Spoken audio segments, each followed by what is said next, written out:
Olá pessoal, estamos aqui do podcast que diz a lei mais uma vez e hoje, sem muitas delongas, vou chamar o convidado para estar conversando com ele, mas antes gostaria de chamar a atenção de vocês para a semana que vem teremos o primeiro encontro dos advogados da Zona Sul.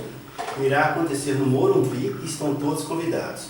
Dúvidas, procura o Instagram da VB Studio, procura o Instagram do que diz a lei, lá vai ter as instruções que você precisa para estar se inscrevendo nesse evento. Vai haver várias palestras com vários profissionais de direito. São Paulo, inclusive, o convidado de hoje é um dos palestrantes que vai estar semana que vem com a gente, para ter esse papo jurídico aí com a gente no primeiro encontro de advogados. E gostaria de chamar a atenção também para os nossos patrocínios. A Matilha é uma empresa especializada em MCs, eventos, comandada aí por nossos amigos aí, o Tom, o Vini. Eles estão aí também à disposição no Instagram para atender vocês.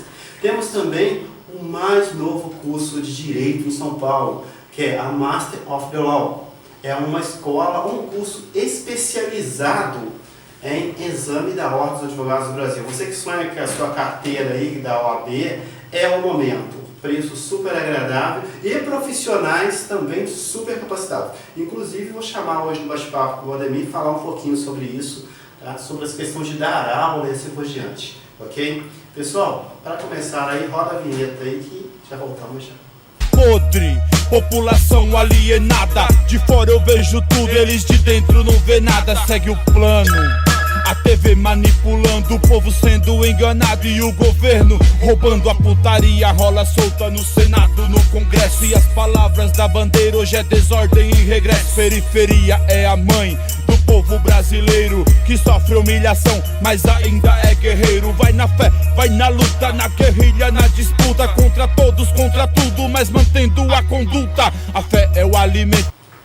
E aí pessoal, mais uma vez aqui com vocês. Hoje nós temos aqui um convidado especial. Chamo especial por quê? Porque foi meu amigo de faculdade, o cara aí frequentou aí as cadeiras da faculdade comigo, com os professores aí que vão falar um pouquinho sobre ele. Espero que ele não processem a gente, que ele está fazendo direito mais tempo que a gente, os professores.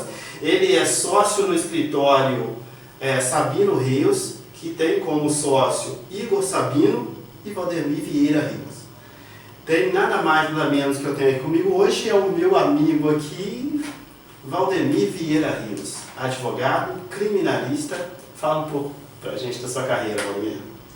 Para mim é um prazer estar aqui e mais uma vez quero agradecer você pela oportunidade, né, de estar aqui presente aqui e falar um pouquinho da carreira, né, do advogado. Um advogado em geral, né, até mesmo aquele que atua na área criminal também. Para mim é um prazer. Então, meu nome é Valdemir Vieira Rios, eu sou advogado e trabalho numa sociedade, né? Meu sócio, Dr. Igor Sabino. Do escritório Sabino Rios, né? Isso, Sabino Rios. Antigamente era Sabino, Dionísio Rios, né? Eram 3 advogados. Inclusive o Igor vai estar palestrando com a gente semana que vem também, né? Sim, o Igor estará aqui, trabalhando aqui, falando aqui, né, sobre a atuação dele, né. Então, na verdade, o escritório, ele trabalha com direito penal, família, né, família, civil, onde eu, juntamente com o Igor, nós tomamos conta da área criminal. Mas também o Igor também ele é especializado, também tem especialização em direito de família também. Né? Isso, direito de família. Então, Valdemir, vamos começar aí o bate-papo aí. Vamos começar orientando aí os futuros candidatos aí à carreira jurídica. A gente sabe que não é fácil, né? Conquistar um lugar no meio jurídico hoje em dia não é fácil, porque tem todo um parâmetro. Tem a faculdade, tem o pré-faculdade, que é a matrícula. Na nossa época tinha o vestibular, hoje é bem mais fácil para os alunos. Não é só entrar na faculdade, é segurar o seu curso de Direito, continuar lá dentro, que não é fácil a história, é a questão da mensalidade. Eu tô falando sobre pessoas que realmente lutam por uma carreira para viver daquela carreira. E logo após isso tem a prova da ordem, primeira fase, segunda fase, que é um divisor de águas, assim, não vou falar a palavra aqui, mas dá vontade de falar isso que está pensando em casa, mas assim, é uma coisa bem complicada. E até chegar ao ponto de montar o seu escritório e seguir uma carreira, que geralmente isso acaba sendo feito numa sociedade, justamente pelo fator financeiro, é mais interessante a sociedade.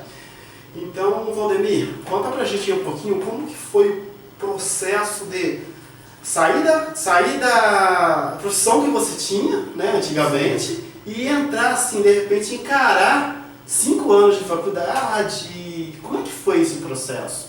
Então, acredito que seja um processo bastante difícil, né? Bastante difícil, assim, porque a faculdade ela tem um período de 5 anos hoje, né? 5 anos. 5 anos. E na realidade a minha atuação anteriormente era totalmente diferente, não tinha nada a ver com direito. Na verdade eu trabalhava na área de engenharia, né? Ou seja, metalurgia. Né? Engenharia e mecânica. Isso. Então, até porque eu sou cria de Senai, né? Pode falar isso aqui? Pode. Então, cria do Senai. Eu praticamente a minha vida toda, né, eu trabalhei com isso na área de engenharia, mas não escolhi o curso de engenharia, né, para minha carreira, né? Mas eu trabalhei muito tempo nessa área de engenharia, né? Mas o que me trouxe assim para o direito, acredito que foi um amigo meu, que acho que você conhece também, o Dr. Wesley, né? Wesley, meu amigo, assim, também de infância também, né? E ele sempre me incentivava, por que você não faz um curso de direito e tal, né? E aquilo foi me cativando, né? Porque eu sempre gostei da justiça, né? De fazer o que é legal, que ajudar as pessoas, né?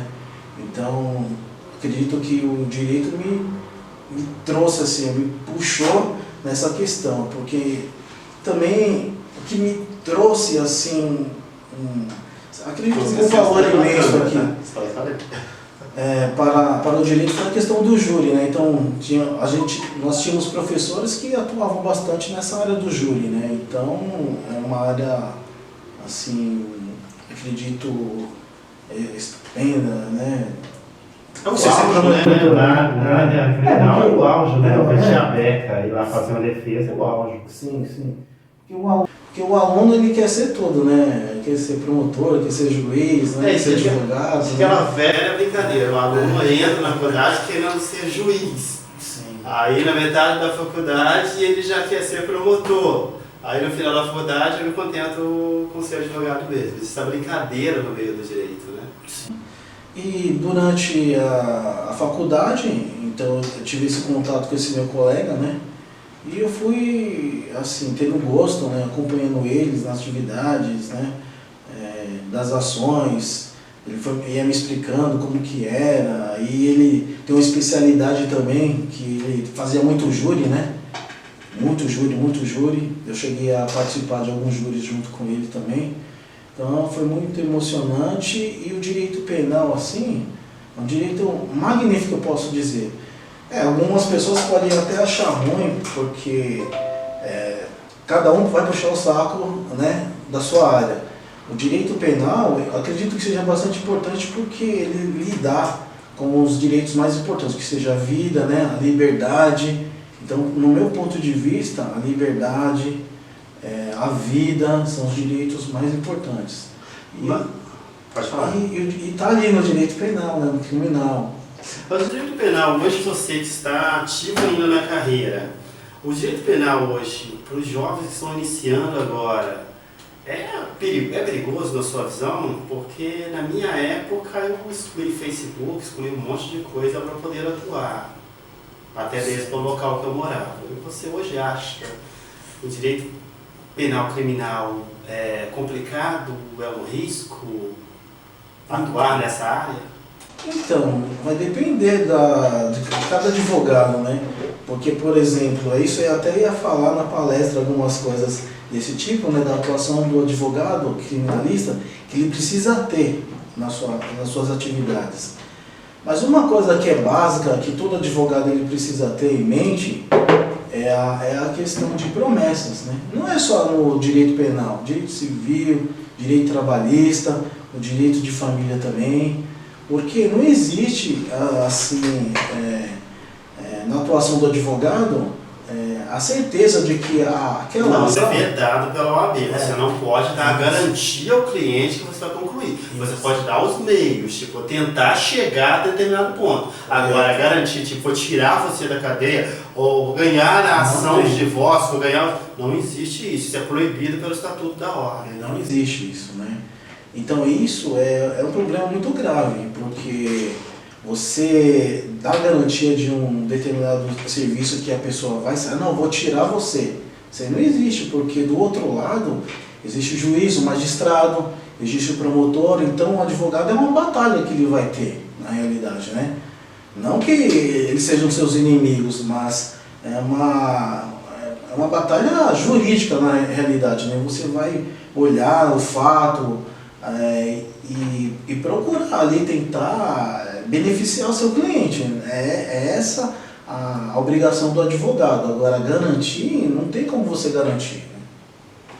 Tanto que existe também a garantia da igualdade entre advogado, juiz e promotor. Aquela velha questão também, eu não sei se é o artigo 135, acho que 135 e 136 do Estatuto da Ordem, do Estatuto dos Advogados, que nem o juiz nem o promotor está acima do advogado, todos eles têm a carreira iguais, só que na realidade a gente vê que nada disso acontece, porque o juiz ele abusa às vezes na hora de falar com o advogado, e o advogado tem que, muitas vezes, não digo abaixar a cabeça, mas ele tem que aceitar pelo seu cliente, porque muitos juízes mandam prender assim na cara dura quando o cara não tem argumentos para aquilo, e é difícil encontrar um advogado que consiga peitar o juiz, inclusive no começo de carreira. Tem amigas advogadas que elas saíram chorando da audiência exatamente pelo fato do abuso de autoridade do juiz, do promotor, sequencialmente, quando na realidade existe a igualdade entre advogado, juiz e promotor. Já aconteceu algum caso desse tipo com você, Rodrigo? No seu dia a dia de carreira? Então, sempre em audiência, sempre você tem essas questões de embate, né? Porque do seu lado está ali seu cliente, né? E para o cliente, o que você significa para ele? Uma proteção, porque o advogado é isso, o cliente dele. Uma proteção, como se fosse uma couraça, um escudo, né?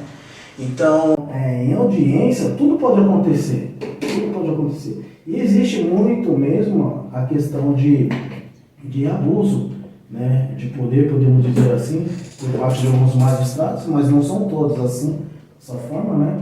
Alguns promotores também, né? Recentemente a gente teve a oportunidade de ver aí advogado sendo preso, né, em audiência. É sobre isso que eu quero falar com você, já.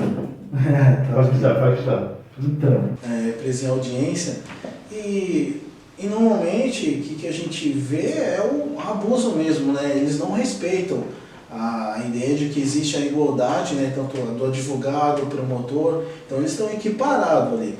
Mas cabe ao advogado, nesse sentido, ter em mente que ele, na sua atividade profissional,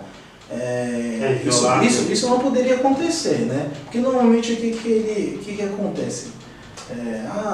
Vou te prender, mas o advogado ele está ali ele está trabalhando, né? Tá trabalhando, mas assim, no meu caso, assim, já chegou a acontecer de o juiz chegar e falar, não, vou te prender, mas assim, eu na qualidade de advogado e de advogado criminalista nunca tive medo, assim, de prisão, coisas assim. Que é uma prerrogativa do advogado, né? Sim, é uma prerrogativa do advogado, né?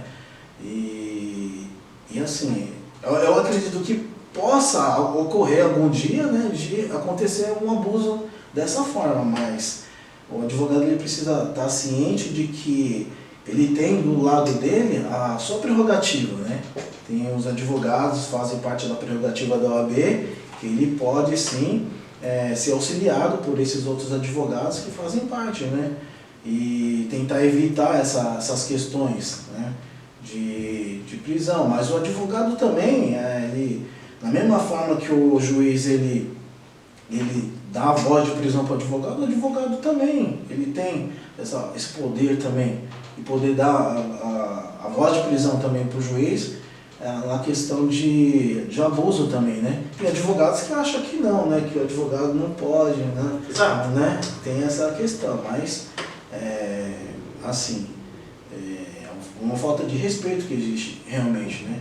Mas, assim, existem situações em que Isso sempre acontece comigo no indagar, né? Às vezes o juiz ele quer falar algumas coisas, né? E essas coisas podem, com o objetivo de incriminar assim, o cliente, né? De forçar o cliente, amedrontar ele. O que não devia que ser não- feito, né? Porque o juiz ele tá ali parcialmente, coisa que a gente foi discutir também já em nível de política. Mas acontece, né? Não deveria, né? Porque ele tem que pesar as duas partes, né? Deveria, a mas não promotora ali, a defesa e olhar, calma aí, né? Vamos, né? Colocar um peso aqui, né? Ele não pode ir para um lado ou para o outro, né? Ele tem que receber as informações, né? Dos dois lados, né? E tentar equilibrar, porque na realidade a atividade jurídica ela deveria ser uma atividade tranquila de paz, né? De paz, porque ali o que está em risco ali são vidas de pessoas, né? São as pessoas, né? A liberdade, a liberdade. né? Sim, as pessoas têm sentimento também, né?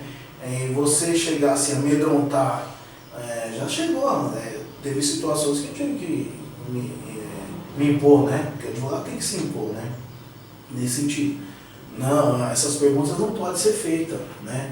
Porque às vezes as perguntas são para amedrontar, né? A pessoa, o réu, né? Para que ele fique desequilibrado. Então o advogado está ali para isso também, né? Falar, opa, esse tipo de pergunta não pode ser feita, né? Certo. Pessoal, agora só para explicar um pouquinho, as prerrogativas que nós estamos falando aqui, que às vezes as pessoas ouvem falar em casa determinadas palavras e não entendem. Estou falando assim, o advogado do exercício da profissão, ele é inviolável. Então, o que eu posso dizer com isso? Não existe diferença entre ele, o juiz e o promotor, então ele tem o direito de expressar da forma que ele bem entender, desde que não ofenda a autoridade. E a autoridade vice-versa, também não deve ofender o advogado. Então é uma via de mão dupla aí. Vamos lá, Valdemir Rios, vamos lá. A pergunta agora é a seguinte, para começar a brincadeira, não sei nem quanto tempo de podcast, mas posso provocar? Pode. Posso. Vai depender também, né? Depende, né? Argumentação. Direito, Argumentação. depende, né? Mas vamos lá. Hoje, você como advogado atuante no mundo do direito, na cidade de São Paulo, você acha que as prerrogativas da advocacia estão sendo respeitadas pela nova previdência da OAB de São Paulo? Então, as prerrogativas muitas vezes Porque tivemos casos, são violadas, né? tivemos casos de advogados que apanhou de policial, houve manifestações e tal, e isso acontecendo assim gradativamente. Eu vejo casos de colegas que O fazer a defesa é um abuso por parte da autoridade contra esse colega no exercício da profissão. E muitas vezes, que nem acontece agora, o Alexandre de Moraes, nosso amado ministro Alexandre de Moraes, sem ver vênias para política, isso e aquilo, o devido processo legal não está sendo respeitado. Porque não é daquela forma que se julga. O juiz pega o processo, o juiz analisa o processo, o juiz ouve a defesa e o juiz julga. Não existe isso. Eu nunca vi isso em país nenhum. Aí eu viro para você e pergunto, a OAB hoje, como advogado em exercício da profissão, porque segunda-feira você põe o seu terno e sai para a rua para fazer defesa, vai visitar pessoas no presídio. A OAB está dando a proteção para o meio jurídico para que ele possa enfrentar os desafios da profissão? Então, acontece assim, como você está falando, muitos abusos, acontece mesmo. E assim, a gente tem a prerrogativa, né? A gente tem... A prerrogativa funciona hoje? Porque Então, na minha época não funcionava muito, não. Então, Desculpa a expressão. assim, eu já ouvi falar também de alguns colegas que eles passaram por situações difíceis, né? Não tiveram um apoio, mas assim, junto com o doutor Igor, a gente, como trabalhamos no direito penal, a gente sempre faz diligências incessantemente, né? Então, já teve situações em que a gente precisou da OAB, entendeu? E a gente teve o respaldo deles, né? Agora, uma coisa interessante que eu quero falar também, que é bastante importante, por exemplo, na área, não só na área criminal, né? Em qualquer área, mas em especial a área criminal, é interessante que o advogado ele não trabalhe sozinho, né? Isso que eu ia falar agora. Por quê? Eu vou falar por quê. Porque, normalmente, vamos falar no âmbito de delegacia. Você chega na delegacia, sei lá, seu cliente foi preso, daí você vai para lá e depende do local que você está, depende dos profissionais, muitas vezes é um lugar hostil. Você sozinho, Daí tem vários policiais, agora imagine, você sozinho contra 5, 6, 7, 8, mais ou menos assim. Porque já existiam situações de que o advogado, né, era constrangido, né, nesse sentido, desses policiais. Mas acredito que também que é falta de técnica, falta de estudo, né? Aqueles policiais muitas vezes são treinados de forma das antigas, né? Às vezes são treinados por aqueles policiais mais antigos, que não tinham hoje a técnica, né, o respeito, não estudaram. Hoje existem muitos policiais que já são formados em direito. Então eles sabem mais ou menos o que pode fazer muito legal. E o que não pode, né? Tanto é que existem muitas delegacias hoje que tem AOB lá dentro, né? Tem salas da OAB. Tem salas da OAB lá. Então, assim, na nossa atuação, a gente sempre foi muito bem tratado, principalmente pelo delegado, né? E os escrivães, os policiais. Mas já teve situações de a gente ter que chamar as prerrogativas, né? E a gente teve sucesso nesse sentido, né?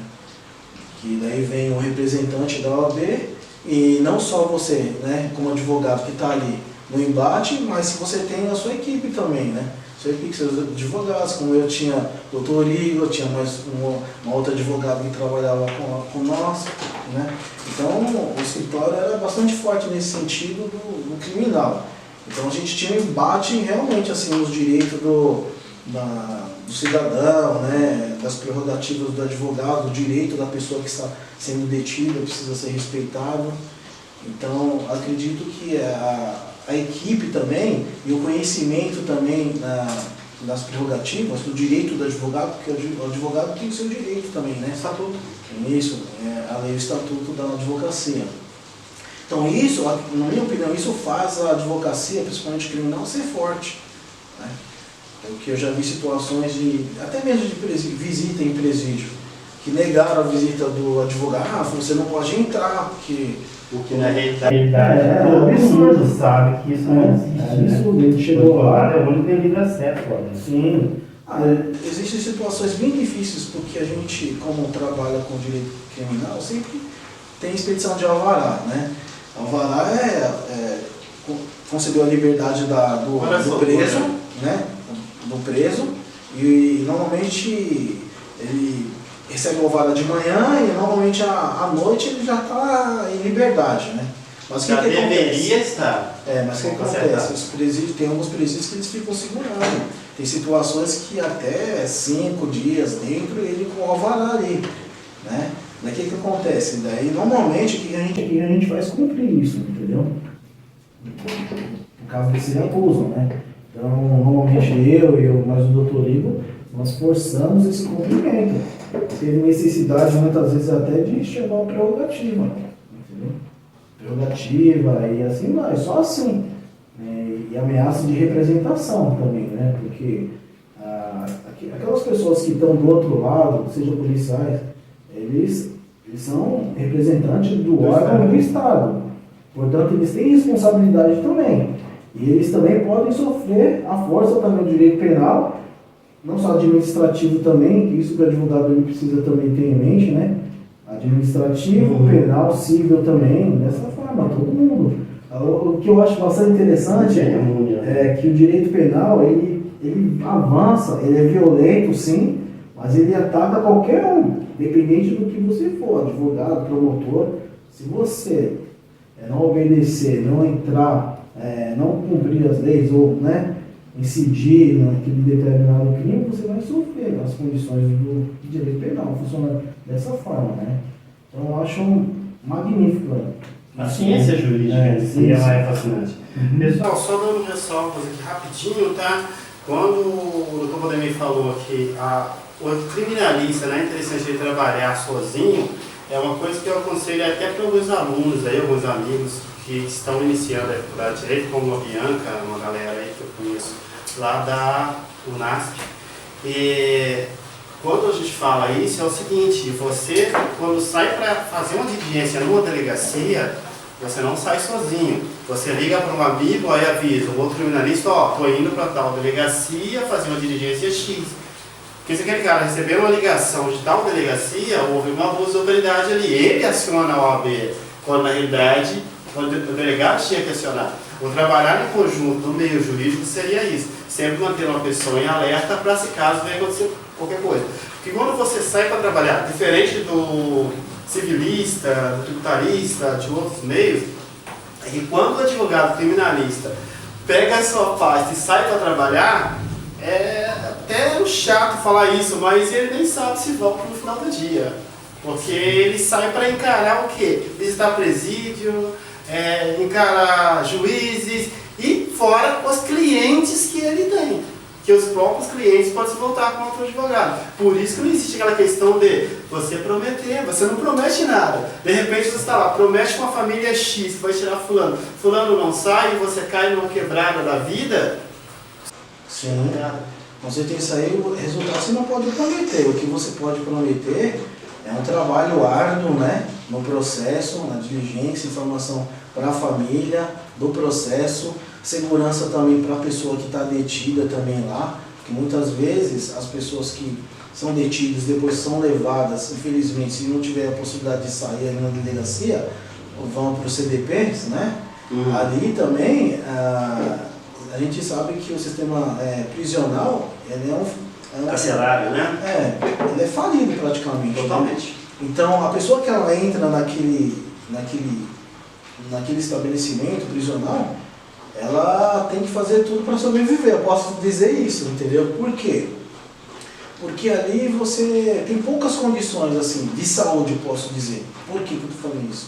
Porque normalmente nós temos clientes que ficam doentes, tem uma doença muito grave que é a tuberculose, entendeu? Porque o lugar que eles vivem é fechado, então tem bicho, tem rato e assim por diante. Então, principalmente a tuberculose, e assim, lá dentro você tem ali alguma coisinha ali para, se não me engano, ali tem um departamento bem pequenininho, mas muitas vezes eles não têm médico, né, ali na hora, né? Acho que tem um enfermeiro, alguma coisa assim. É uma realidade, isso não funciona, cara. Isso não funciona. Então, eu posso falar claramente, isso não funciona. Muito difícil. Porque nós temos no Brasil uma justiça restaurativa. O sistema penal, o sistema criminal é restaurativo. Tanto que não temos prisão perpétua, muito menos pena de morte. Então eles colocam o cara lá 10, 20, 15 anos, 5 anos, na realidade no intuito do cara se recuperar e ser reintegrado à sociedade. Sim. Só que nós sabemos, de forma bem clara, que nem eu fiz uma live com você, com o Igor, sim, o sistema ele não faz isso. O sistema presidiário hoje, ele é uma faculdade do crime. Porque o cara entra lá porque roubou uma bolsa, roubou um celular e sai de lá o quê? Um mega traficante, que ele aprende tudo lá dentro. E nós acreditamos na justiça restaurativa. Você que hoje frequenta lá dentro, conversa com presos e assim por diante, sabe também que eles não vivem lá dentro. Eles são tratados pior do que um animal. As celas têm quantos metros quadrados? O banheiro lá de dentro é de que tamanho? Todos tomam banho no mesmo lugar. É uma cela que cabe 2, 3, 4, vivendo 40 pessoas lá dentro. Sim, superlotação. Aí para e pensa, quem em sã consciência vai voltar para a sociedade de forma... Estou bem e agora vou achar um trabalho e vou começar a trabalhar. Além de cumprir a pena, ele tem que sobreviver ainda, né? Exato. Tem que tentar sobreviver. Porque lá dentro é a própria moeda deles, né? O cara tem que ter dinheiro lá dentro para sobreviver. E o Estado não faz nada. Lá dentro, na realidade, é uma verdadeira... Você aprende a viver novamente. E lá tem um ambulatório, tudo bem. Tô com dor de cabeça, tô doente assim, vou lá. Mas muitas vezes eles falam assim pra você, você tá com dor de cabeça? Não, vai lá, volta pra fila lá, não deixa eu ver você aqui. Então tem muito disso aí, de maltratar, né? Daí quando entra o advogado, né? Principalmente nas áreas que eu vou falar aqui, pouco se atua na hora da execução, né? Que seria o cumprimento da pena. Então muitos detentos lá não têm esse respaldo dos advogados nesse sentido, para visitar, para ver como que ele está. A família porque se o advogado está lá, verificou que ele não foi, não está sendo bem tratado, não recebeu remédio, o que o advogado tem que fazer? Tem que fazer com que a lei se cumpra, né? Porque o preso ele tem direito também ao tratamento. Então muitas vezes... Está sob guarda do Estado. Então, o Estado é responsável pela atividade legal dele. Então, recentemente a gente fez um pedido para um preso que tinha feito uma cirurgia, né, recentemente, e aquela cirurgia dele estava necrosando. E ele não estava tomando remédio, nada. E daí quando eu cheguei lá, eu tive que fazer esses requerimentos, né? Daí foi sim levado para o hospital para tratamento, mas muitos lá, porque muitas coisas não são divulgadas, né?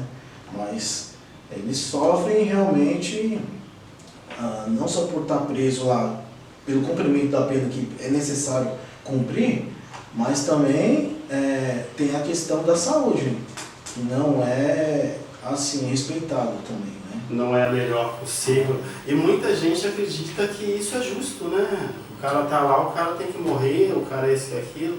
E agora vamos entrar na segunda parte da provocação, vamos entrar na segunda parte, aquela questão da falsa denúncia, certo?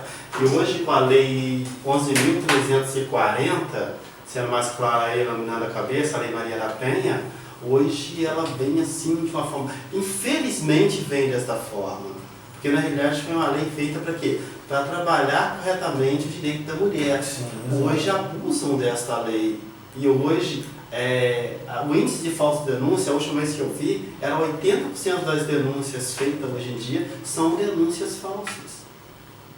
O que você tem a dizer sobre isso, concluindo a lista? Então, assim, realmente existe essa questão mesmo da mentira mesmo, né? Mas assim, a Lei Maria da Penha, ela tem um objetivo que seria o que? A proteção para a mulher. A mulher é um ser mais fraco fisicamente, né? Comparando com o homem, e o que nós vemos assim é a violência, né? Muita violência contra a mulher. E a Maria da Penha, o objetivo dela é a proteção, só que, no meu ponto de vista, ela não é muito efetiva nesse sentido, né? Porque a questão da violência doméstica ela tem aumentado, o feminicídio e assim por diante, né? E existe também muito mesmo a questão da mentira, né? Porque a Maria da Penha, só basta você, por exemplo, ir até a delegacia ou falar que houve uma violência doméstica e você já tem o benefício, né? Já tem o benefício dela, já tem a proteção. A mulher já tem essa proteção. Já tem a proteção. Mas muitas vezes essa queixa que a mulher faz, muitas vezes não é verdadeira. Não é verdadeira. E a outra parte acaba sofrendo nesse sentido, né? Devido à questão de mentira. Mas poderia ser feita uma análise mais minuciosa nesse sentido, dessas medidas protetivas. Será que ocorreu mesmo a medida protetiva? Será que ocorreu mesmo a violência mesmo? Né? Porque muitas vezes existe discordância, muitas vezes é patrimonial, nesse sentido briga patrimonial, e muitas vezes é interessante, desonesta, não posso dizer, né? Usar esse arcabouço, esse benefício da Maria da Penha, né, para se beneficiar. Acontece muito isso aí, entendeu?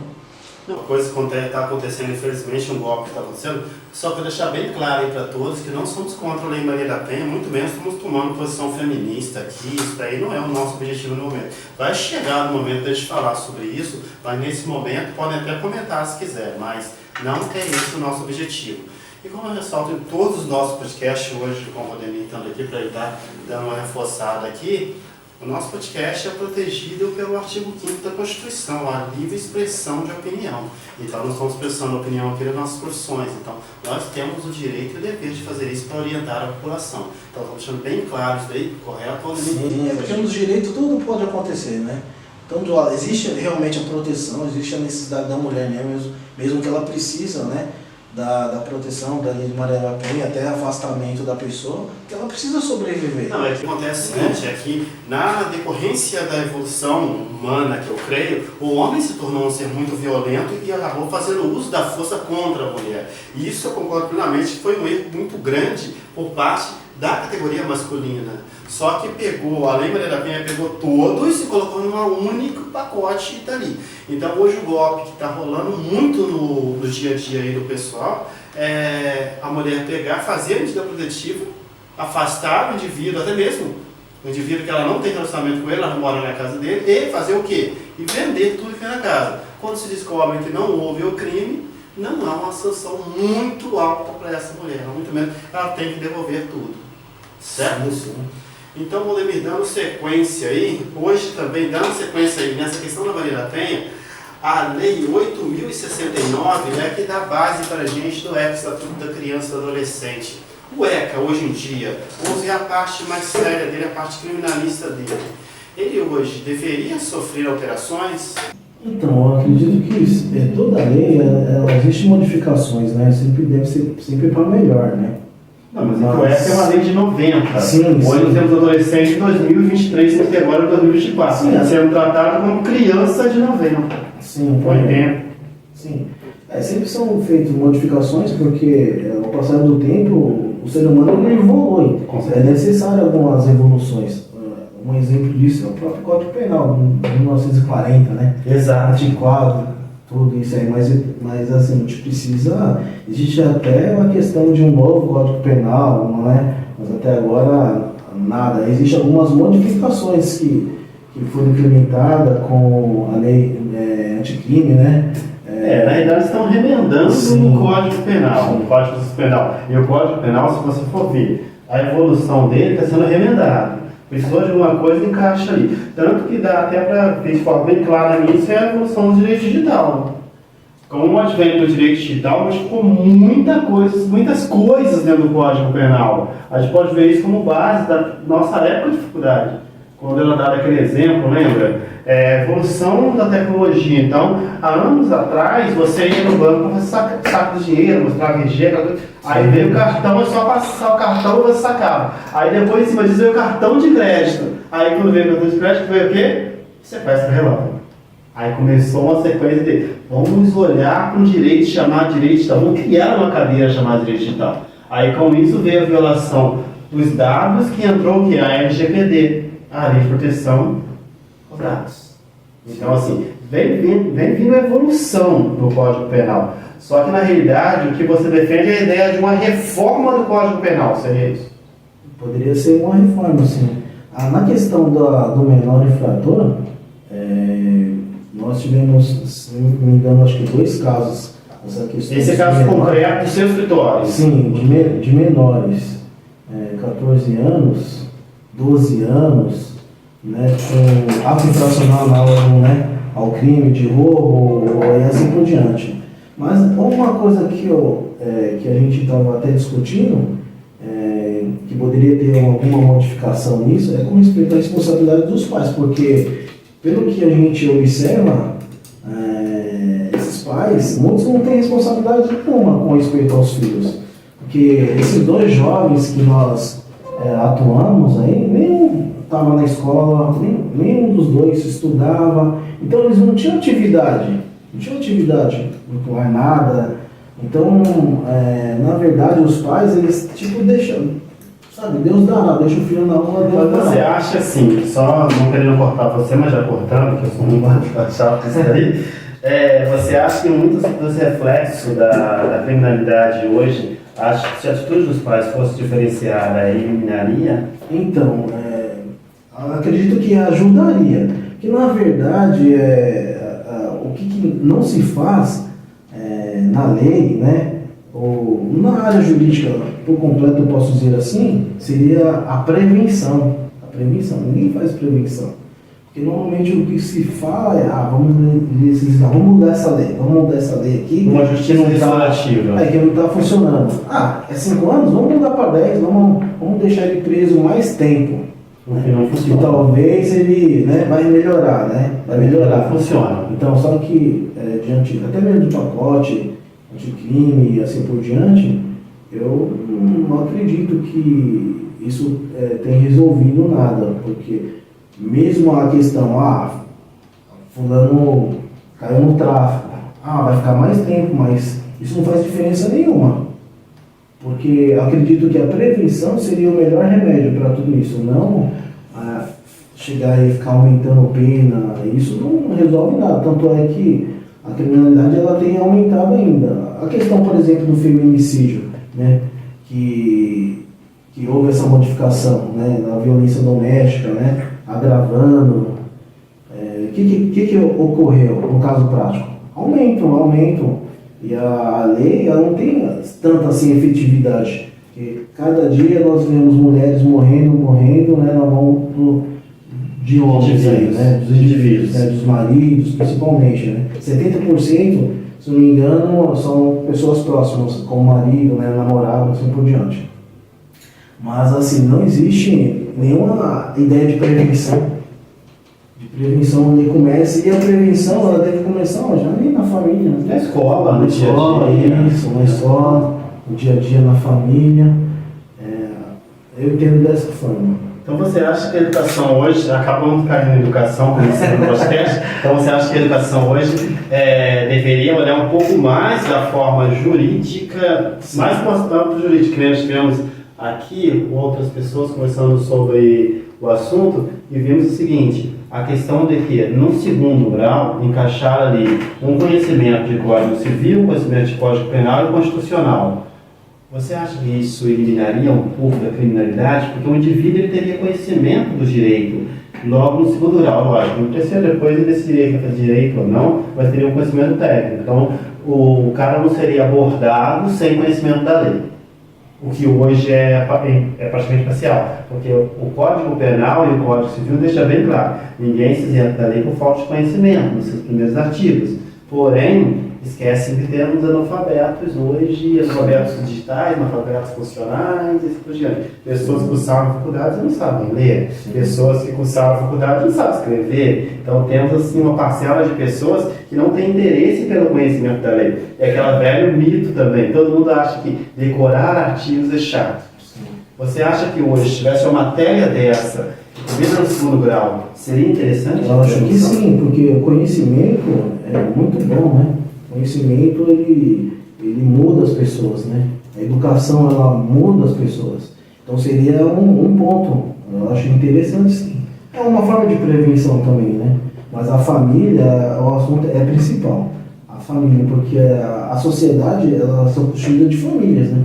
Se a gente não atuar nas famílias, a gente não vai ter uma sociedade legal, né? Não vai conseguir diminuir essa criminalidade e fazer com que a lei ela seja efetiva mesmo, tenha um resultado, né, futuro, porque não adianta elaborar normas, leis e não ser efetivo, né, não resolver. Aumentar a pena também, isso não resolve. A prevenção é o melhor remédio.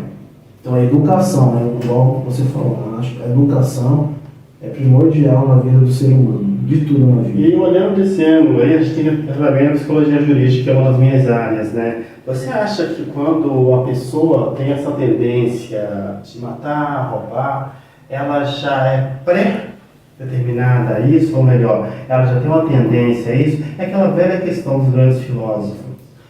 O indivíduo ele surge de fora para dentro ou de dentro para fora. Você acha que o indivíduo, quando tem essa tendência de roubar, matar, ele já tem uma pré-disponibilidade para isso, psicologicamente falando? Então, tem muitos estudiosos que acham que a pessoa já nasce dessa forma, mas eu não acredito nisso não. Eu acredito que, por exemplo, o ladrão ele não nasce ladrão, né? Ele se torna um ladrão. Aí se torna um ladrão. Eu sou obrigado a brincar, Você já visitou Brasília? Não, obrigado. Mas assim, acredito que o ladrão ele não nasce ladrão, né? Ele, com o tempo ele passa a ser. Então, acredito que é na educação. Então, os pais, né? Os pais, isso é até bíblico, né? Por exemplo, né? Que o pai e a mãe, a Bíblia fala, né? Que o pai ele tem que fazer o máximo, né? Da educação, coloca o seu filho do seu lado, né? Ensina ele o caminho certo, né? Então, porque o nosso ordenamento jurídico ele foi instituído, ele é cópia praticamente, né, das leis antigas, né? Na realidade, nosso primeiro código, o código humano, o primeiro código veio da Bíblia, né? Foi as tábuas escrituras dos 10 mandamentos. Aquele foi o primeiro código de organização do homem numa civilização moderna. Como tem escrita que nós estudamos lá na faculdade, Robson Crusoe. O direito só chegou na ilha no terceiro dia quando ele conheceu os índios. Porque enquanto eu estou sozinho, o direito é meu. Eu tomo banho a hora que eu quero, eu ando como eu quero, eu almoço na hora que eu quero. Agora, quando se junta duas pessoas, já mudou tudo. Opa, vamos fazer um horário de almoço, vamos fazer um horário disso, vamos se vestir dessa forma. Então, Robson Crusoe, nesta frase, deixa bem claro. O direito chegou na ilha de Robson Crusoe no terceiro dia, quando ele conheceu os índios. Então, assim, o direito, a ciência jurídica é complexa, é diferencial. Complexo, né? E a gente encontra, no decorrer da carreira, dando até a fazer isso, na questão social, a gente encontra pessoas bem diferentes. Porque eu lembro na época de faculdade, lembra as pessoas que tivemos? Sim, lembro. Lembra a teoria geral do processo? Era quem? Era o Manduco, o Camini? Professor Manduco, né? Professor Camini. Então eles fizeram bastante diferença na vida de todos nós. Nossa, e como, cara? Como? Filosofia, né? Filosofia aplicada ao direito. Sim, realmente. Foi na nossa época que começou a filosofia aplicada ao Todo direito. aluno, né, de direito, essas matérias são as matérias básicas, né? É o primeiro, segundo e terceiro semestre. Sim. Quando você aprende o que é a faculdade. Porque o aluno ele entra na faculdade, ele entra como se fosse o segundo grau. Quando ele chega lá dentro, ele percebe que faculdade é facultativo. Há um diferencial. No segundo grau, você não repete o semestre. Na faculdade, você acumula DP. Aí tudo bem, o cara é folgado, que nem é na escola, aí tá tudo bem, tá? Quando chega no final do ano, o cara fica retido pelo DP. Muitos amigos em sala de aula, quando chegou no nono semestre, eles tinham o quê? Uma carga enorme de DP, eles iam se formar bem depois da gente, porque pagando DP. E é uma coisa que o aluno hoje não entende no segundo grau. No segundo grau o cara vai entregar o trabalho, entrega a hora que quer, faz a hora que quer. A faculdade, o nome já diz, é facultativo. Você faz porque você quer. As consequências vêm no final. Você faz o primeiro, segundo, terceiro, quarto semestre, é retido no oitavo semestre, no sétimo semestre, não sei hoje como funciona, é retido por DP, então você vê os seus amigos continuar a evolução e você fica estacionado na DP. Atrás, né? Fica estacionado na DP e tirando fora o encargo também financeiro que vem em cima daquilo. Porque se você fica em 4, 5, 6 matérias, chegou no sétimo, oitavo semestre, tem que até ver direitinho. Hoje em dia, na nossa época era o oitavo semestre que parava. O cara ficava retido ali, ele tinha que pagar as matérias para poder refazer. Não avançava, né? Não avançava. Exato, e pagava prova por prova, o curso quase todo, que se tornava a faculdade um pouco mais cara. Hoje em dia, nesse aspecto, voltamos a falar de faculdade, saímos do código e voltamos a falar de faculdade. Hoje em dia, nesse aspecto, uma das coisas que eu vejo de forma bem clara na vida do estudante de direito, não só estudante de direito, medicina em geral, engenharia geral, a faculdade começa com os seus R$600 mil. Segundo semestre é para 1.500. Terceiro semestre, 2.000. Quarto semestre, X. Chega no 10º semestre, já você pagando que quase R$5.000 de faculdade. Isso seria justo hoje, olhando no direito penal, no direito consumidor, seria uma coisa interessante. Porque uma coisa que eu ouvi no meu professor, quando eu comecei a fazer direito, ele falou, é fácil você entrar na faculdade. Agora para sair É difícil você sair. Então assim, dá um pau de água fria, não complicado. Porque o curso de Direito são o quê? 5 anos, né? Mas tem pessoas que fazem 10 até. 5 anos que parece 10. 10, né? Porque Parece tem aquela dificuldade de pagar a mensalidade, né? E continuar, né? É complicado. Se você ficar com DP, você tem que pagar, você não tem aquela... você não passa se você não terminar suas DPs, então é bem dificultoso mesmo, né? Então por isso que o aluno ele tem que se dedicar bastante para fazer o máximo para você completar os 5 anos e sair. Se não for possível, espera um pouco, mas nunca desista. Eu acho que a pessoa nunca deve desistir do seu sonho. Voltamos aqui para a área da faculdade novamente, que no caso o Valdemir futuramente vai estar com a gente, né, na Master of Law, dando aula. Qual seria a matéria que você iria ministrar, Valdemir, se caso você for estar com a gente? Não estou afirmando. Então, acredito que seria direito penal. Direito penal? Petições iniciais, queixa clínica? Sim. As peças principais. Né? Olhando desse aspecto agora, falando um pouquinho sobre a parte do exame da ordem. Tá? Repara que meu podcast é meio jogado. Nós falamos de certo, agora vou voltar para o exame da ordem. Olhando hoje nesse aspecto, quanto tempo você tem de formado mais ou menos no ambiente de cabeça? Você fala a idade. Desde 2013, né? 2013. Foi 2013, 2008, na função da faculdade. Isso. Eu já tenho um tempinho, né? Tem. Agora olha pro lado. Deixa quieto. Olhando esse aspecto hoje, você acha que a faculdade de Direito, depois que você forma aquele mito que você precisa ler, precisa ter um português alinhado, esse mito ainda é real? Com tantos meios digitais hoje em dia? Então, na verdade, precisar você precisa, né?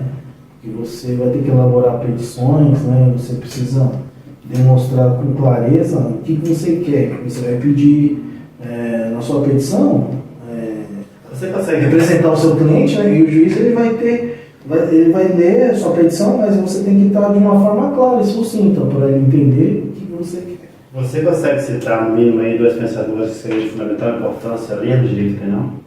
Do direito penal? Sim. Não pensadores, mas eu acredito que o direito penal, eu tenho por base alguns escritores que eu leio até hoje, né? Que acho que eu tenho livros aí de cabeceira.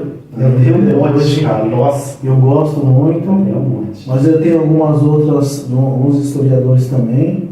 Um professor Ferraioli também, né? Foi até um trabalho que eu fiz de conclusão de curso. Direito Penal do Inimigo. Direito Penal do Inimigo. Mas tem o Rogério Greco também, né? Promotor, que era procurador, agora nem sei se ele é procurador agora. Ele era membro do Ministério Público, então eu tenho esse livro, é muito bom também. E é o que você recomenda hoje para quem está iniciando a área de... Também é muito bom para quem está iniciando também, legal. Assim, bom. Aí vem um mito também, que aproveitando para responder o pessoal aí, que vai ser nossos alunos aí no Master of Law, aquela questão, hoje, para você se tornar um advogado bem sucedido na área criminal, você é língua, né? Bem sucedido, forte agora. Para se tornar um advogado bem sucedido na área criminal, é necessário decorar leis? Não. Que nem eu acabo fazendo aqui, falando. Não, necessariamente não precisa decorar a lei, né? Mas você tem que saber realmente o conteúdo, do que se trata a lei, né? Porque assim, é bem diferente assim, você tá na faculdade, você estudar direito na faculdade, e quando você vai para a prática, são coisas totalmente diferentes, mas não significa que você tem que deixar o que você estudou naquilo, vai servir sim, com certeza. É uma base para o seu trabalho, mas a atuação do advogado criminalista no dia a dia ela é bem diferente. Porque na faculdade todas as pessoas que você faz tá certo. O Tício, Tício. Sim.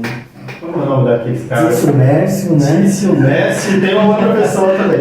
E todo exame da ordem ele parece, cometem um crime. Sim. Na realidade, na teoria, tudo funciona, mas quando você chega numa delegacia ou chega em determinado lugar que vai aviar um habeas corpus, vai aviar um habeas data, ou vai fazer uma queixa-crime, ou qualquer tipo de petição inicial que você vai utilizar, a realidade não é bem essa, não é no tempo hábil também que você precisa. A advocacia hoje ainda é um meio lento de se trabalhar, correto comigo? Sim, posso dizer que, por exemplo, na área criminal, posso dizer que é uma artesanal, posso dizer. Artesanal, nossa. Porque você tem que elaborar, né, de acordo com cada caso, né? Porque não é aquelas questões daqueles escritórios de massa, por exemplo, que você copiou, né? Tem aquele caso e é muito semelhante. Então você usa aquelas peças muito semelhantes, né? E vai embora. Mas, por exemplo, no criminal, tem determinados assuntos que são específicos, então você precisa estudar mais, assim, entendeu? Mas há muitos assuntos, muitos serviços que você pega no escritório, muitas vezes você já está acostumado. Opa, já tem isso aqui, já tem uma ideia do que é, então eu vou colocar isso, né? Então, você vai se familiarizando, mas posso dizer que é um trabalho bem artesanal, assim, posso dizer isso. Essa câmera está na mão? Então está na principal por enquanto, né? Rodrigo, mata uma dúvida aí, que eu creio que deve ser dos alunos que estão em casa também. Como foi a sua preparação para o exame da ordem? Então... Você teve que fazer cursinho, não? Então, sim, é bom você fazer cursinho, né? Porque o cursinho ele vai te direcionar você, né? Para prática, escrita, né? Porque tanto para a primeira fase como para a segunda fase. Então, o cursinho, por que ele é interessante? Porque ele vai direcionar as matérias, vai te ajudar a ensinar, a elaborar as matérias que você tem que estudar, quais as matérias que tem mais pontos, qual que elas não tem. né? E na segunda fase você vai observar qual que você tem mais afinidade. Ainda acaba liderando ética, né? Ética ainda tem a maior número de perguntas. Tem ética também, sim. E o principal, né, para advogado Ética é fundamental. A Acho que ética, aí eu não sei se é 10 questões, 8 10, questões. 11, negócio assim, né? Ela acaba sendo praticamente quase que uma questão, as alternativas da prova acaba sendo bem ampla nisso daí. E as provas hoje ainda continuam sendo provas de alternativas, né? Sim, a primeira A fase. primeira fase. A segunda fase já é a prova técnica, que é aquela que a gente tem 4 questões e a elaboração da petição inicial. Na sua prova segunda fase, o que caiu para você? Poxa, se eu não me lembro agora, calma aí. Eu imaginei que ia passar Eu acho que foi uma apelação, se eu não me engano. Acho que foi uma apelação, curso de apelação. Acho que foi esse curso. Não, Então, mas assim, eu me lembro quando eu fiz, né? Então, assim, você está nervoso, você está tenso. Então, você vai lendo, reler, e depois que você vai tomar uma água, alguma coisa assim, você volta, aí você tem uma mente mais... E por isso que eu falo da questão do cursinho, porque o cursinho vai te ajudar nesse sentido também, a ter uma tranquilidade, a ter uma calma para você, porque não é só o conhecimento que você tem ali que vai te fazer você passar, que vai fazer você passar. Também a sua tranquilidade também, sua paciência, né? Você tem que estar tranquilo. E o curso normalmente vai te ajudar. Os professores vão te dar dica. O que você tem que fazer, o que você precisa relaxar, né? Você precisa fazer alguns exercícios? Precisa. Então isso também vai te ajudar. A preparação física também é bastante importante. Eu acho que é uma coisa que a nossa técnica consegue estar fazendo, já se preparando para o exame da ordem, é o chocolate, né? Sim. Você tem que levar bastante chocolate, água e barrinha. São 5 horas de prova e a única coisa que você pode levar para a sala é chocolate, barrinha, água, para você se alimentar. Isso é engraçado, né? Quando eu fiz a prova, estava lá, né, fazendo a prova, tanto na primeira fase como na segunda, e hoje eu já tive oportunidade de fazer a aplicação da prova também. Então, você foi fiscal de sala? Eu já cheguei a fazer. Você foi elaborar? Algumas aplicações, de aplicar as provas, né? Não, no caso você foi fiscal de prova. Isso, você foi naquela questão na nossa época tinha. Você entra na sala tenso, aí fica aquele representante da OAB na sala andando pra baixo pra cima que Sim. complica você. Então, mas eu acredito que hoje a OAB já tem uma ideia diferente, assim, que o aluno ele precisa estar tranquilo também, né? Então, você não vai ficar dando pressão. É lógico que você tem que olhar, porque o aluno ele tem que vir preparado. Não é para colar coisa assim, não. Você vai preparado para fazer a prova e passar. Se não passar, não desista. Tente de novo. A vida é assim mesmo, é cheia de obstáculo. A gente não teve bastante obstáculo na faculdade. Para a gente chegar até no começo, até o final, a gente teve muitos obstáculos. Até chegar aqui agora. E assim, eu vi muitos colegas que pararam, né? Não conseguiram, às vezes não queria mais, às vezes teve outros que pararam, voltaram de novo e finalizaram. E hoje são advogados, eu tive a oportunidade de encontrá-los aí nos fóruns. Então, temos a Cleusa hoje, é uma ótima advogada, atua pra caramba na área. A Cleusa é minha amiga também.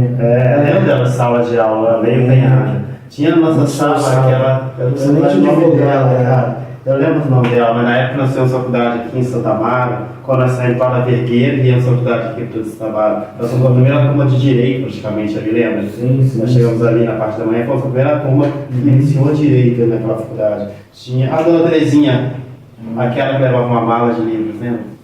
A parte da manhã, levava uma mala de livros e falava que está se preparando para a OAB. Isso, o pessoal era muito esforçado.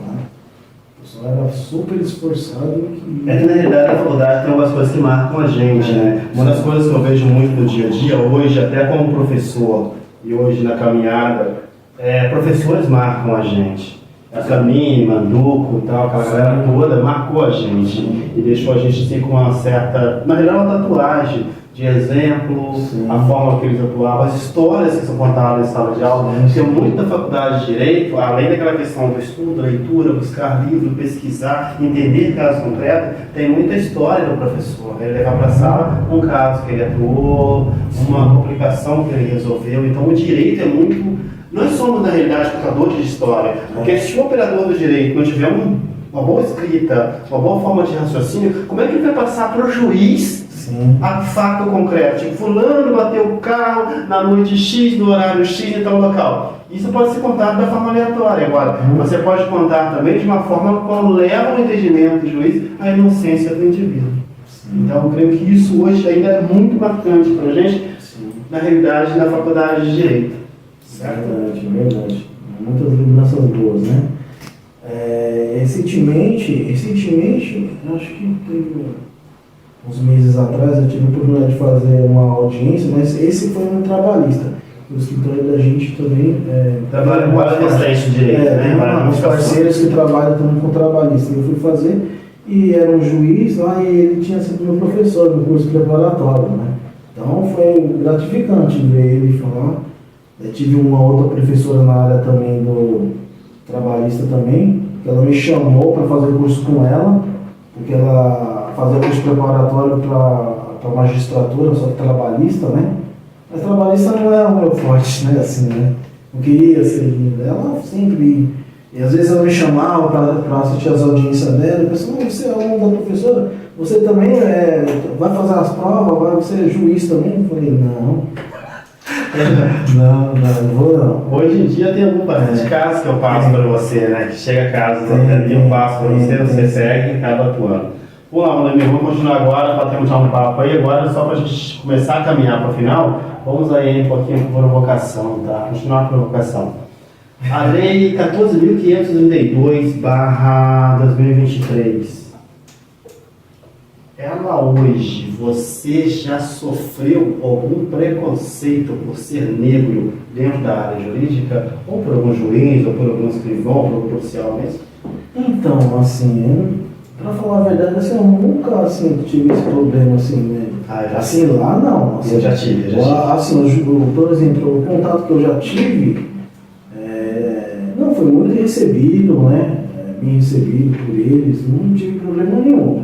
Mas assim, não só a questão de ser negro ou ser branco, mas o que eu tenho visto assim, por exemplo, não é de todo mundo, não é de todo juiz, não é de todo promotor, não é de todos os defensores. Quando existe um advogado que está atuando, ele é um advogado particular, não faz parte da defensoria pública, você chega de repente lá, as pessoas já, tanto magistrado, às vezes eles ficam meio assim, né, mas é com todo, não independente da raça, né? A gente tem esse problema, não só, até em delegacia também. Porque eles acreditam que você também é criminoso também, igual o seu cliente. Então, é uma realidade, a gente sofre. Nesse sentido, sim, assim, não só eu, mas o Eila, a gente já sentiu essa questão aí, né?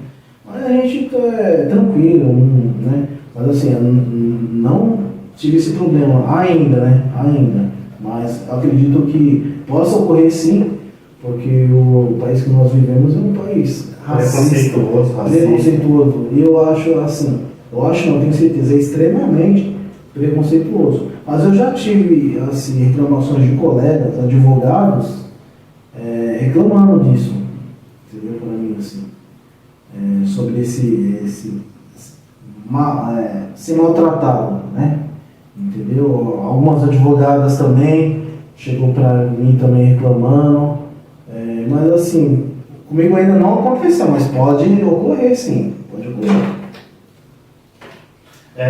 Só perguntando aí a parte técnica, as duas câmeras laterais estão ok?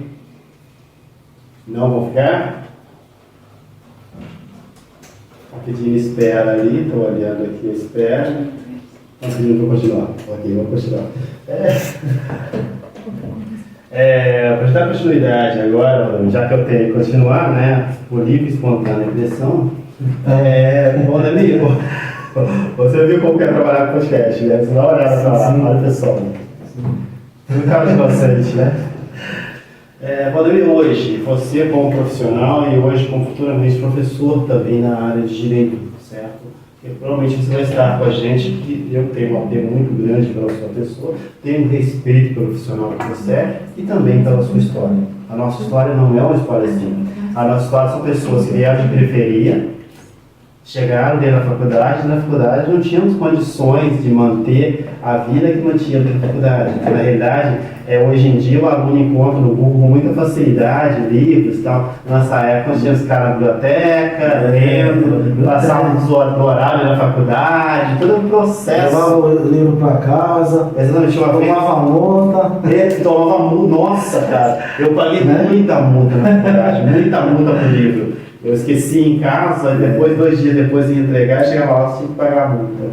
Hoje em dia, você olhando esse aspecto todo, é lógico, a gente dizer assim, o cara venceu, o menino, o favelado venceu, é meio complicado dizer isso. Mas hoje, você no aspecto de vida que você tem e da forma que você batalhou para estar onde está. Ressalvo aqui a minha admiração por você e pela profissão que você tem hoje, e por ser amigo também de faculdade. Hoje, você acha que é fácil o acesso à educação de curso superior? Não. Você acha que... Não o que é você fácil. recomendaria para o pessoal que está querendo iniciar a faculdade, que nem a nossa equipe está aqui? Então, eu acho que quem quer iniciar uma faculdade, eu penso que é um sonho, né? E esse sonho, você pode ser concretizado. Eu me lembro de um professor... Só fazer uma ressalva rapidinho. Pessoal, o barulho aqui não foi nada, tá? A equipe técnica ali se preparando para a gente passar para a câmera de cá. Então, eu me lembro de um professor que ele falava o seguinte, né? Ele já incentivava a gente, todos nós, a ter carreira jurídica, juiz, promotor, essas coisas, né? Mas eu acabei indo pro sendo advogado. Você tem uma paixão por Eu gosto de atuar como advogado, principalmente pela defesa. Então, porque eu acredito que é muito mais difícil você se defender do que você atacar. Eu já tenho alguns processos, já atuei como assistente de acusação. Então, acredito que você, na acusação, você tem mais matéria, né, mais facilidade para elaborar uma acusação. Agora, ao contrário, para você se defender é bem complicado. É um trabalho bem árduo, bem árduo. Mas na questão assim, que quem quer ter esse sonho, não pode desistir. Se você quiser ser um promotor, eu lembrei do professor que ele falava assim. Aí ele falava assim, ó, você pode ser aquilo que você quiser. Me lembro até hoje, eu estava até falando com o Igor, esses dias, que eu tinha lembrado desse professor, né? Ele falou isso. Você pode ser tudo aquilo que você quiser. Basta você fazer o quê? Você estudar, você dirigente. Então, se você tem esse sonho de ser um advogado, ou um promotor, ou um juiz, né? Você tem as suas condições. Você pode sim, você pode ser tudo que você quiser. E eu trago comigo essas palavras desse professor e incentivo a todos também que têm essa vontade de trabalhar na área jurídica, porque eu falo ainda, nós precisamos de muitos advogados, né? Muitos. O pessoal fala, mas a área está saturada. Na realidade, eu acho que mas está saturada. Eu acho que tem muitos advogados, mas não são todas as pessoas que se formam que atuam, né, como advogado. Tudo bem que tem muitos, mas não são muitos que atuam. E a advocacia ela precisa se reforçar, ela precisa ter muito mais força, porque das outras partes, o Ministério Público, não criticando, é lógico que de forma alguma, tenho muito respeito pelo Ministério Público, pela magistratura, né, pelos professores e colegas que nós temos até hoje, né, muito respeito por eles, mas eu espero que a advocacia ela cresça mais ainda, né, fique mais fortalecida.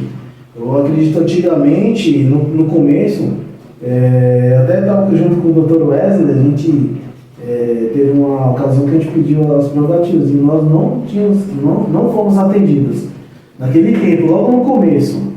E hoje em dia, atuando, não, sempre quando eu necessito e pelo menos eu tenho um respaldo deles, entendeu? Mas a gente é bastante duro nesse sentido. Tanto eu como o Dr. Igor. Vou falar o nome dela, da doutora Taluana também, né? Ela trabalhou bastante tempo com nós, conosco, os três.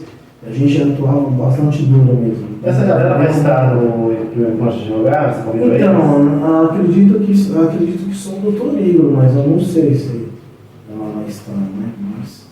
Mas é isso aí. Acho que o sonho você tem que concretizar, tem que ir pra cima, vamos embora, né? Como eu estou falando, precisamos bastante de advogados. Na realidade, hoje que eu vejo muito da carreira jurídica, nós temos muitas pessoas com diploma de direito, muitas pessoas com carteira da OAB, agora poucos advogados atuantes.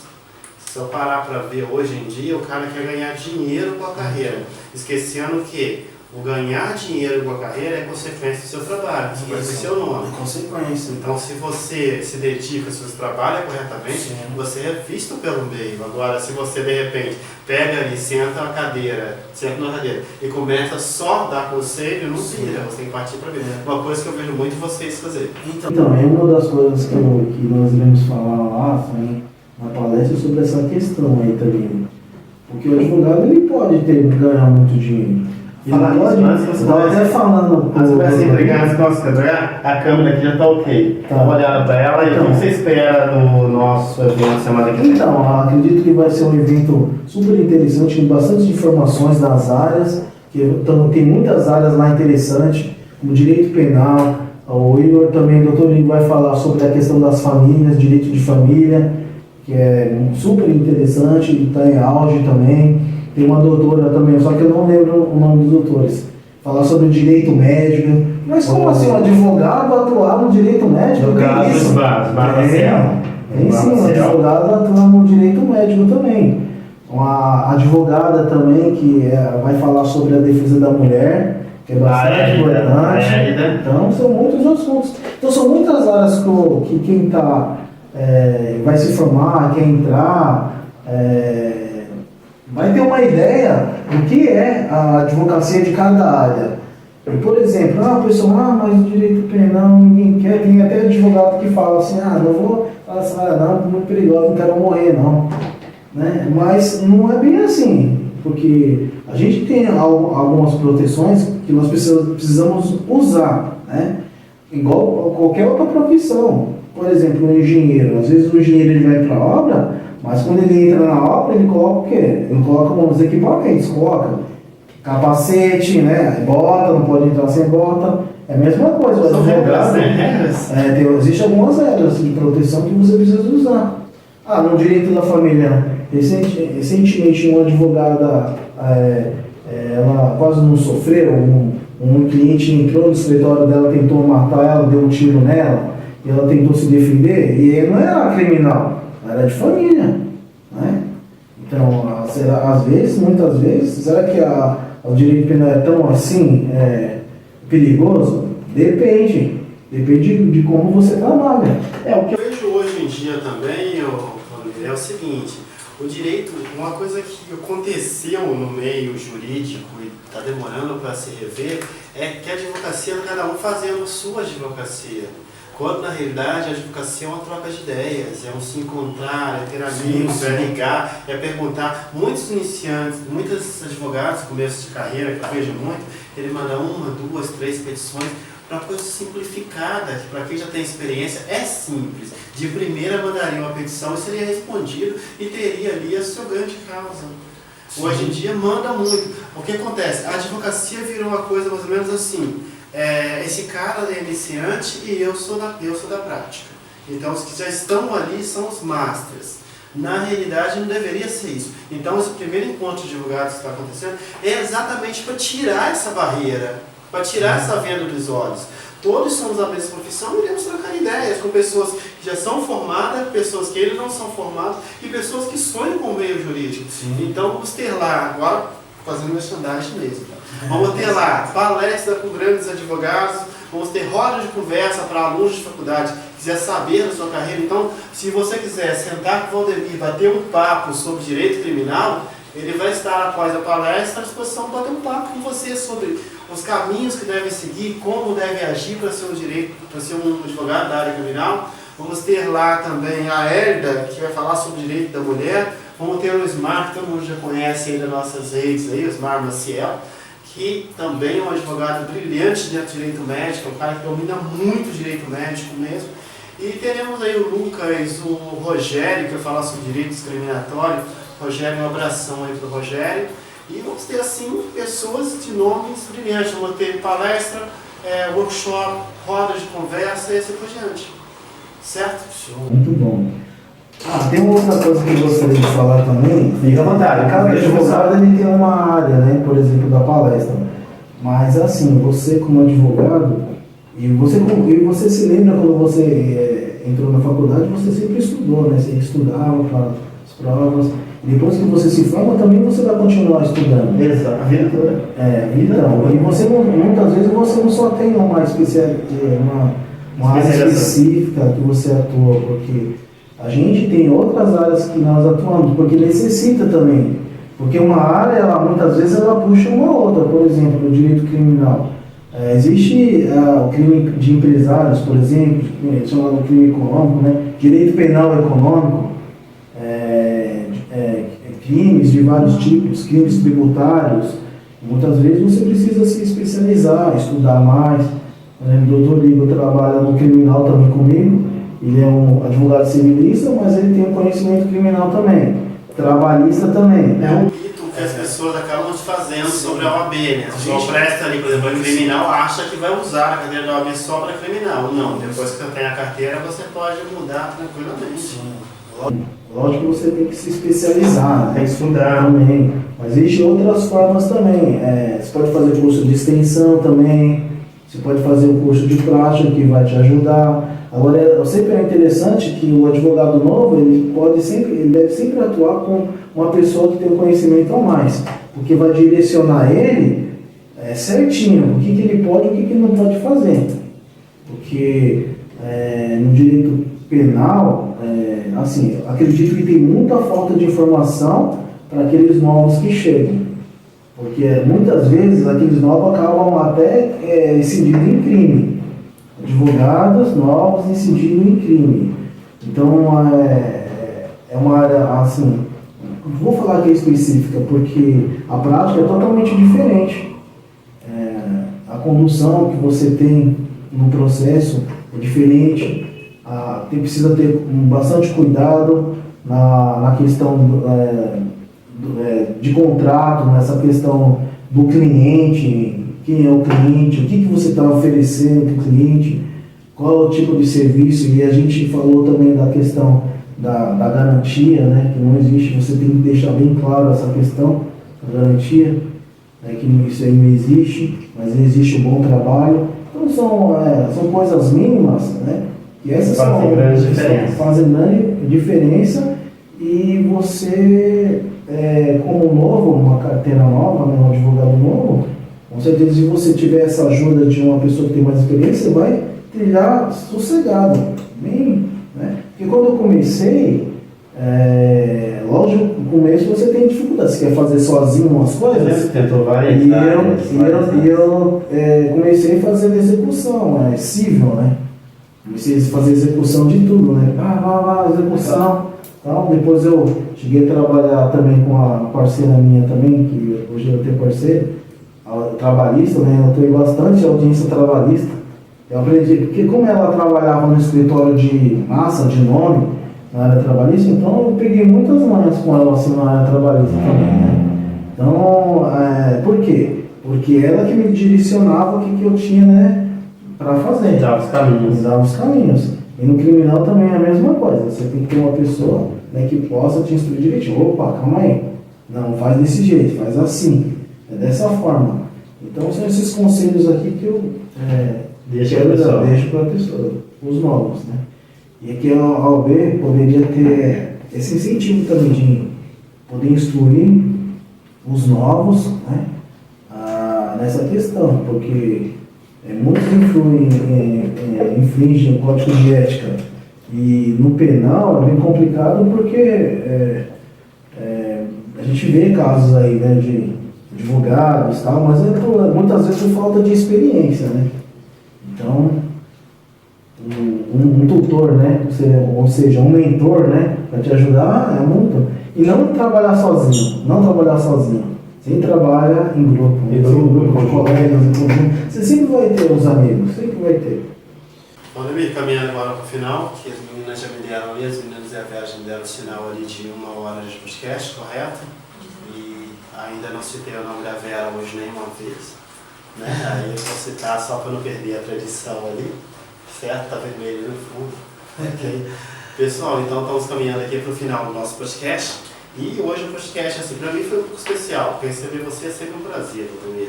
Daquela câmera ali, suas considerações finais para o nosso público.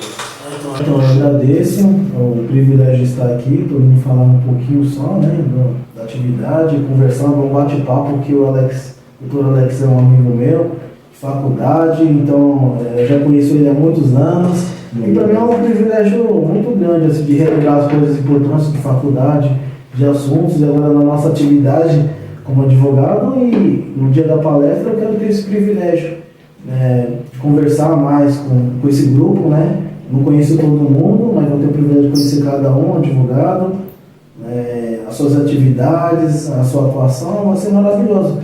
E acredito que as pessoas que estiverem aqui também vão desfrutar e vão obter bastante conhecimento da área de cada um aqui que vai falar sobre o assunto da sua área.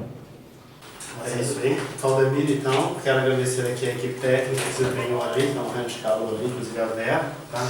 Pessoal, gostaria de agradecer aí toda a galera que está empenhada para esse evento, tá? Gostaria de agradecer aí o Ismar, tá? Que está nos ajudando aí, o cara está nos ajudando de uma forma brilhante para que esse evento possa vir ser um bom evento semana que vem.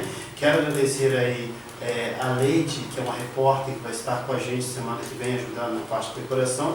Quero agradecer a Simone e a equipe técnica que está aqui, vai estar aqui semana que vem também ajudando em toda a transmissão aí. E principalmente uma pessoa que todos conhecem aí, tá? Eu quero agradecer a Vera, que a Vera está bem empenhada nesse evento aí, tá? É uma pessoa que está bem empenhada mesmo, correndo atrás de patrocínio, correndo atrás de ajudas para que esse evento possa ser um evento interessante, um evento que preenche a expectativa do nosso público. E pessoal, é isso aí, ok? E no geral, Valdemir Vieira Rios. É um prazer ter você aqui.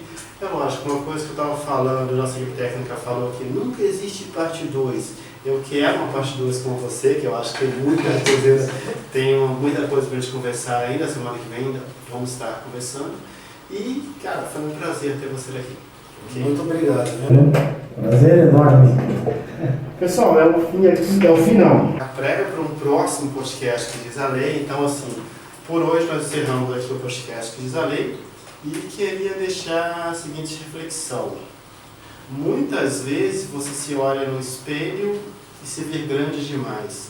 Muitas vezes você olha no espelho e se vê pequeno demais. Tenta inverter a posição do espelho, para não se olhar somente a imagem que está no espelho. É como eu cito aí a velha história e a velha trecho de Narciso.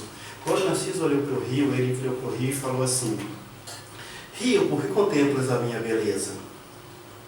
O rio olhou, encarou bem Narciso e disse o seguinte: eu não contemplo sua beleza, eu vejo a minha beleza em seus olhos.